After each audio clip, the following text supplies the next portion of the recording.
আবারও বিতর্কে দিলীপ ঘোষ। হ্যাঁ, আবারও দিলীপ ঘোষ বিতর্কে।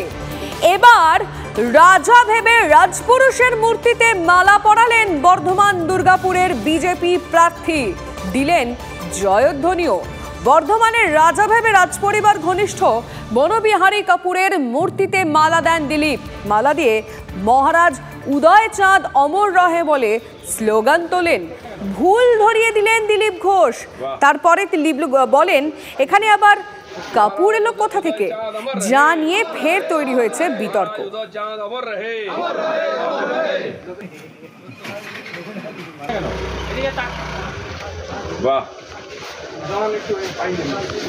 महाराज उदय चांद अमर रहे, महाराज उदय चांद अमर रहे।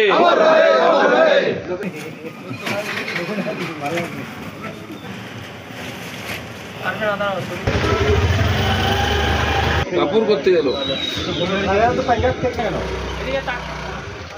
বাহ, महाराज उदय चांद अमर रहे চলছে সেটা শোনালাম, কিন্তু তৃণমূল কংগ্রেস কি বলছে শুনবো। বাবু মেদিনীপুর থেকে বর্ধমানে এসেছেন, ভোটে দাঁড়িয়েছেন। তিনি বর্ধমান সম্পর্কে কিছু জানেন না, বর্ধমানের ইতিহাস সম্পর্কে কিছু জানেন না। আর দিলীপবাবু আর কি বলবেন, যিনি গরুর দুধের মধ্যে সোনা পান, তিনি তো বনবিহারী কাপুরকে বর্ধমানের রাজা বলেও চালিয়ে দিতে পারেন। এটা ওনার পক্ষে সম্ভব। উনি মাঝে মধ্যেই এ ধরনের ভুল বকেন এবং ভুল কথা বলেন। দিলীপ ঘোষের ছেড়ে আসা আসন সঙ্গে বিধানসভা নিরিখে অনেকটা পিছিয়ে থাকা, জোড়া চাপে মেদিনীপুরের বিজেপি প্রার্থী অগ্নিমিত্রা পাল।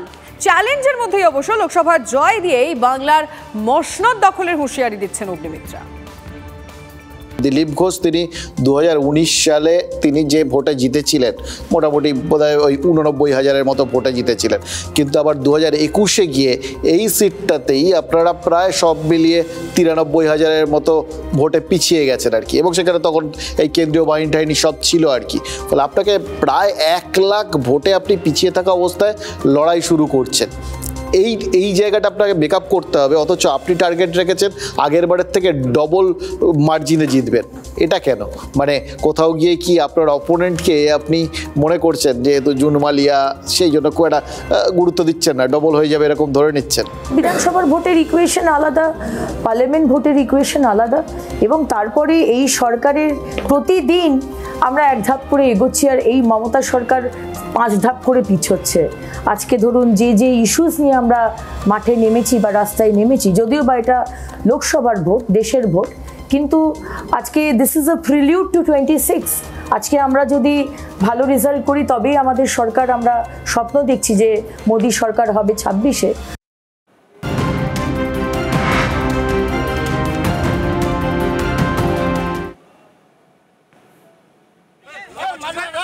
এই মুহূর্তে যে ছবি আমরা দেখাচ্ছি, পুরুলিয়ায় হাড় উদ্ধার ঘিরে শোরগোল। 7 সকালে লরি ভর্তি হাড় আটক করা হয়েছে। দুর্গন্ধ পেয়ে লরি আটক করে বিজেপি কর্মীরা। লরি ত্রিপল সরাতেই হাড়ের স্তূপ দেখতে পান। হাড়ের স্তূপ ঘটনাস্থলে পুলিশ পৌঁছতেই বিক্ষোভ শুরু করেন বিজেপি কর্মীরা। পরিস্থিতি সামালে আসেন ঘটনাস্থলে অতিরিক্ত পুলিশ সুপার সহ একাধিক আধিকারিক। গাড়িটি আটক করে থানায় নিয়ে যায় পুলিশ। মালিককে তলব করা হয়েছে, কিন্তু এত হাড় এলো কোথা থেকে, কিসের হাড়, কেনই বা কোথায় যাচ্ছিল, এই প্রশ্নের উত্তর খোঁজার চেষ্টা করছে।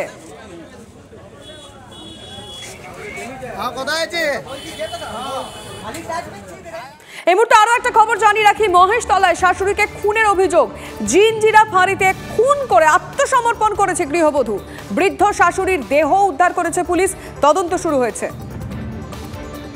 মহেশতলা 15 নম্বর ওয়ার্ডে বৌমার হাতে শাশুড়ি খুন।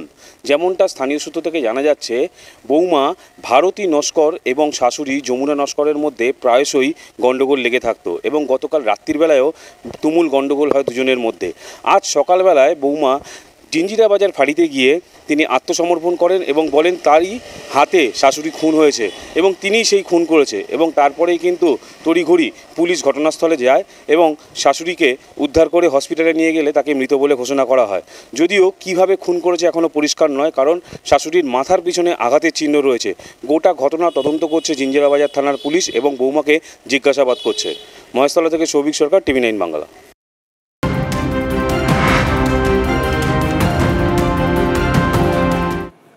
এই মুহূর্তে আপনাদেরকে দুর্গাপুর কেন্দ্রের ছবি দেখাচ্ছি, যেখানে কীর্তি আজাদের সামনে দুই তৃণমূল কর্মীর বচসা। এই মুহূর্তে সেই ছবি আমরা আপনাদের দেখাচ্ছি। কীর্তি আজাদ তিনি প্রচারে বেরিয়েছেন, আর তার প্রচারে তার সামনেই দুই তৃণমূল কর্মীর মধ্যে হাতাহাতি, কোন্দল প্রকাশ্যে। এবং দুর্গাপুরের তৃণমূলের প্রার্থী কীর্তি আজাদ তিনি প্রচারে বেরিয়েছেন। কীর্তি আজাদের সামনেই আমরা বুঝতে পারছি তিনি কার্যত অপ্রস্তুতে পড়ে গেছেন। তার সামনেই তিনি চেষ্টা করেছেন সামাল দেওয়ার, কিন্তু না, তিনি সরে যেতে বাধ্য হয়েছেন, তাকে সরিয়ে দেওয়া হয়েছে। তৃণমূল দুই কর্মীর মধ্যে হাতাহাতি শুরু হয়ে যায়। এই মুহূর্তে এক্সক্লুসিভ আপনাদেরকে দেখাচ্ছি, টিভি9 বাংলায় সেই এক্সক্লুসিভ ছবি।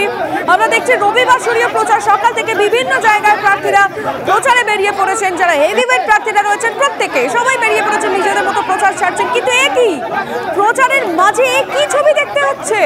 তৃণমূলের সেই প্রচার, যেখানে কীর্তি আজাদ তিনি স্বয়ং উপস্থিত রয়েছেন, একদম তার সামনেই দুই তৃণমূল কর্মীর মধ্যে প্রকাশ্যে বচসা।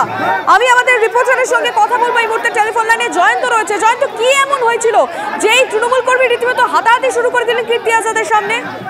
দেখো, কীর্তি আজাদ আজ সকাল থেকে যখন দুর্গাপুরের 11 নম্বর ওয়ার্ডে প্রচারে যান, তখন কিন্তু সবকিছু ঠিকঠাক ছিল, মন্ত্রী প্রদীপ মজুমদারের সঙ্গে ছিলেন।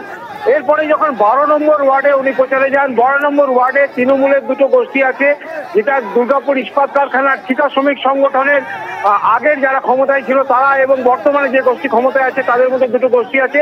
কীর্তি আজাদ মিছিল করে একটি মন্দির পর্যন্ত যান। মন্দিরে ঢোকার মুখেই যে অন্য গোষ্ঠীর লোকেরা সেখানে জমায়েত ছিল, যখন কীর্তি আজাদ মিছিল করে যাচ্ছেন তখন কীর্তি আজাদের সামনেই ধাক্কাধাক্কি শুরু হয়, মারামারি শুরু হয়। কীর্তি আজাদ অনেক, যেটা জানা যাচ্ছে এলাকায় কাদের ক্ষমতা থাকবে, ক্ষমতা দখলের একটা ব্যাপার। কীর্তি আজাদ যেহেতু এখানে প্রচারে এসছেন, অর্থাৎ কীর্তি আজাদ আমরাই নিয়ে যাব, আমরাই কীর্তি আজাদের সঙ্গে থাকবো।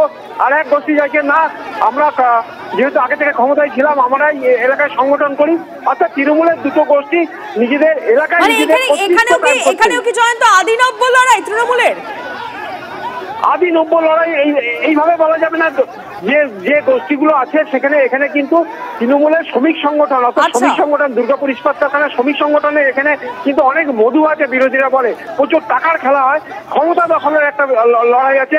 সেই লড়াই থেকেই কীর্তি আজাদের যে কর্তৃত্ব কায়েম, সেই কায়েম করতে গিয়ে দু গোষ্ঠী কিন্তু হাতাহাতিতে জড়িয়ে পড়ে। কীর্তি আজাদ কিন্তু সে ধাক্কা খেয়ে পড়ে যাচ্ছিল, এরকম অবস্থা তৈরি হয়। বুঝতে পারলাম জয়ন্ত, সেই ছবিটা আমরা দেখাচ্ছি। এই মুহূর্তে দুর্গাপুরে কীর্তি আজাদ আজকে রবিবারের প্রচারে বেরিয়েছিলেন, কিন্তু তার সামনেই দুই গোষ্ঠীর মধ্যে কোন্দল শুরু হয়ে যায়। যেমনটা জয়ন্ত বলছিল যে ক্ষমতা দখলের জন্য দুই শ্রমিক সংগঠনের তরফ থেকেই কিন্তু চেষ্টা করা ছিল কীর্তি আজাদ কার সঙ্গে যাবেন প্রচারে, কোথায় যাবেন সেই নিয়ে বাকবিতণ্ডা শুরু হয় এবং তা হাতাহাতিতে পর্যন্ত গড়ায়। নজর থাকবে আমাদের এই খবরে।